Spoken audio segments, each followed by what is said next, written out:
वेळ कमी आहे जरा. सर्वप्रथम सर्व देशाचं प्रेरणास्थान छत्रपती शिवाजी महाराजांना मी व्यक्तिशः माझ्या वतीने, व्यासपीठावरती सर्व मान्यवरांच्या वतीने, उपस्थित आपण सर्व इथल्या राजांच्या वतीने विनम्र अभिवादन करतो. आज ह्या मराठ्यांच्या राजधानीत आदरणीय मुख्यमंत्री, आदरणीय दोन्ही उपमुख्यमंत्री, त्याचबरोबर सुधीर भाऊ आज या ठिकाणी आवर्जून उपस्थित राहिल्याबद्दल त्यांचं सर्व शाहूनगरीच्या वतीने स्वागत करतो. माझे मित्र आणि या जिल्ह्याचे पालकमंत्री आमदार शंभूराज देसाई, आमदार शिवेंद्रराजे, आमदार महेश शिंदे, आमदार मकरंद आबा पाटील, आमदार जयकुमार गोरे आणि खास करून या ठिकाणी उपस्थित असलेले, त्यांनी लंडनहून हे वाघनकं या ठिकाणी आणण्याचं काम केलं. त्यांची कालच बरंच विस्तृतपणे माझी भेट झाली, असे निकोलस मर्चंट, त्याचबरोबर खारगे साहेब, किशन कुमार शर्मा, आमच्या भगिनी वृषाली राजे भोसले, त्याचबरोबर या ठिकाणी उपस्थित सर्व शिवप्रेमी, सर्व उपस्थित सर्व मान्यवर. आपल्याला माहीत आहे की आजचा दिवस हा अत्यंत महत्त्वाचा असा दिवस आहे, कारण छत्रपती शिवाजी महाराजांनी त्या काळात जो लोकशाहीचा ढाचा होता तो रचला.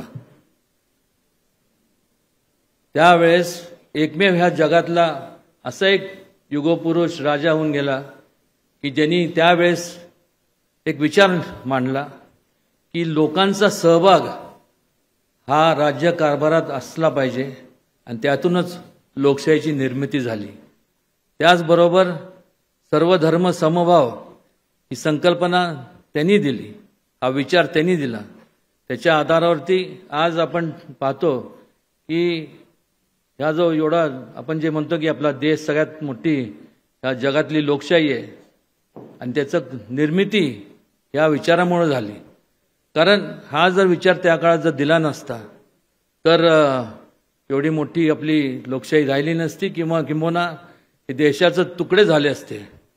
कारण परकीय आक्रमण ज्यावेळेस होत होतं त्यावेळेस प्रत्येक जाती धर्मातल्या लोकांना कुठलाही भेदभाव न करता एकत्र करण्याचं काम त्यांनी केलं आणि त्यामुळे आज आपण या मोठ्या लोकशाहीमध्ये, जगातल्या सगळ्यात मोठ्या लोकशाहीमध्ये आपण राहतोय. मगाशी आवर्जून या ठिकाणी मला आवर्जून सांगावंसं वाटतं की शिवेंद्रराजेंनी त्यांच्या मागण्यांमध्ये अनेक गोष्टींचा उल्लेख केला. त्याचबरोबर मी विनंती करणार आहे मुख्यमंत्री आणि दोन्ही उपमुख्यमंत्र्यांना की शिवाजी महाराजांचं एक राष्ट्रीय स्मारक दिल्लीत व्हावं, जेणेकरून आंतरराष्ट्रीय पातळीवरचे तिथं लोक येत असतात आणि त्याचा पाठपुरावा महाराष्ट्र शासनाच्या माध्यमातून व्हावा. त्याचबरोबर जसं बुद्ध सर्किट आहे तसं त्याच प्रकारे एक शिव राज्य सर्किट देखील स्थापन आपण करावं, जेणेकरून जास्तीत जास्त लोकांपर्यंत, तरुणांपर्यंत शिवाजी महाराजांचा इतिहास आपण पोहोचू शकतो. त्याचबरोबर वेगवेगळ्या अनेकदा वादविवाद होत असतात आणि हे टाळण्याकरता महाराष्ट्र शासनाने एक समिती नेमावी आणि त्याच्या माध्यमातून शासनाच्या वतीने एक त्यांचं संपूर्ण चारित्र्य प्रकाशित, शिवचारित्र्य प्रकाशित करावं ही आवर्जून या ठिकाणी मला सांगावंसं वाटतं. त्याचबरोबर हे करत असताना एका बाजूला आपण देव तर पाहिला नाही कोणी, पण देवाचे कुठले जे काय सण असतात त्या तारखेप्रमाणे होत असतात. पण मला एक समजत नाही की ज्यावेळेस छत्रपती शिवाजी महाराजांचा जेव्हा कुठलाही विषय निघतो त्यावेळेस त्याच्यावर वादविवाद का निर्माण केले जातात. आज तसं पाहायला गेलं तर प्रत्येकजण पक्ष कुठला जरी असला तर छत्रपती शिवाजी महाराजांचं नाव घेऊन ते संपूर्ण शुभ कार्याला सुरुवात करतात आणि मग त्यांच्याच बाबतीत मगाशी जसं बोललं गेलं की त्यांच्याच बाबतीत त्यांची कुठली वस्तू असेल त्या बाबतीत देखील वादविवाद केला जातो. हे कृपया करून हे टाळलं गेलं पाहिजे. कारण या देशाला जर अखंड ठेवायचं असेल तर दुसरा कुठला विचार अखंड ठेवू शकत नाही. केवळ छत्रपती शिवाजी महाराजांचा विचार अखंड ठेवू शकतो. कारण की या देशामध्ये अनेक विविध जाती धर्मातले लोकांचं वास्तव्य आहे. हा नको तो नको असं करून चालणार नाही. आणि त्यामुळं हे असे जर वादविवाद जर का जे लोक मग कुठल्या पक्षाचे जरी असले तर करत असतील तर माझी त्यांना कळकळीची विनंती आहे की असं कृपया करून करू नका. ह्या संपूर्ण देशातल्या नागरिकांमध्ये कुठल्याही प्रकारचं वितुष्ट कालू नका. त्यांच्यामध्ये भेदभाव निर्माण करू नका. आणि खास करून छत्रपती शिवाजींचे महाराजांचे जे काय वस्तू असतील, आज मला सांगा की ज्यावेळेस अनेक वस्तू ज्या आहेत त्या काळात त्याच्या ह्याच्यावर ह्या वागणकांबद्दल इतिहासात नोंद आहे. ग्रँड डफ म्हणून त्यावेळेस जे इथं स्थायिक होते त्यांनी संपूर्ण त्या काळात त्यांनी सांगितलं की त्यावेळेसचे राजे प्रतापसिंह महाराजांनी त्यावेळेस त्यांना संपूर्ण हे त्यांना भेट म्हणून देण्यात आली. आणि अशा प्रकारे अनेक तलवारी एकच नव्हत्या त्या काळामध्ये, अनेक तलवारी होत्या. त्याच प्रकारे हे सुद्धा वाघनख हे त्याचंच प्रतीक आहे. म्हणजे हे ओरिजिनल म्हणजे जे अनेक असतात त्यापैकीच आहे. आणि त्याचे नोंद इतिहासात आहे.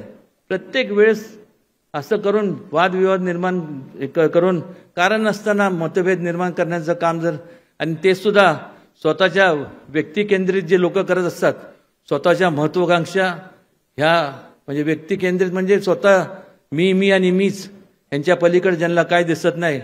आज या ठिकाणी आवर्जून मला सांगावंसं वाटतं की महायुतीच्या माध्यमातून अनेक ह्या संपूर्ण महाराजांच्या संदर्भात 350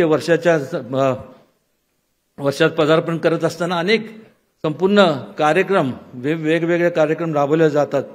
आणि खऱ्या अर्थाने त्या संपूर्ण ह्या सरकारचं मी मनापासून अभिनंदन करतो. आमच्या संपूर्ण राजघराण्याच्या वतीने आणि संपूर्ण तमाम सातारकर आणि शाहूनगरीतल्या लोकांच्या पेक्षा संपूर्ण महाराष्ट्राच्या वतीने त्यांचं अभिनंदन करतो की आज आपण एवढं चांगलं हा कार्यक्रम आणि वाघनखं आपण या ठिकाणी आणले. ह्या ठिकाणी आणल्यानंतर केवळ त्या वाघनखांकडं वाघनख म्हणून बघू नका. ह्या वाघनखांनी ज्यांनी स्वतःचं म्हणजे छत्रपती शिवाजी महाराजांचं ज्यावेळेस स्वतःचा जीव धोक्यात घातला, त्यांनी जीवाची पर्वा न करता, कारण की औरंगजेबच्या समोर तर त्यांच्या समोर त्यांचं फारसं काय म्हणजे त्यांची उंची पण तेवढी नव्हती. पण त्यावेळेस त्यांनी स्वतःचा जीव धोक्यात घालून संपूर्ण फक्त एकच त्यांच्या समोर एक विचार होता की लोकांचं भलं व्हावं, माझा जीव गेला तरी चालेल. आणि त्यामुळे अशा एका व्यक्तीच्या बाबतीत जेव्हा वाघनखं इथे आणले जातात त्याचं पूजन करण्याच्या ऐवजी वादविवाद कृपया करून कोणी निर्माण करू नये. आवर्जून या ठिकाणी मला या संबंधित लोकांना सांगावंसं वाटतं. आणि आज या ठिकाणी हे संपूर्ण मान्यवर या ठिकाणी आल्याबद्दल सगळ्यांचं मनापासून स्वागत करतो पुन्हा एकदा आणि त्यांचे मनापासून आभार मानतो. जय हिंद, जय महाराष्ट्र. एबीपी माझा, उघडा डोळे बघा नीट.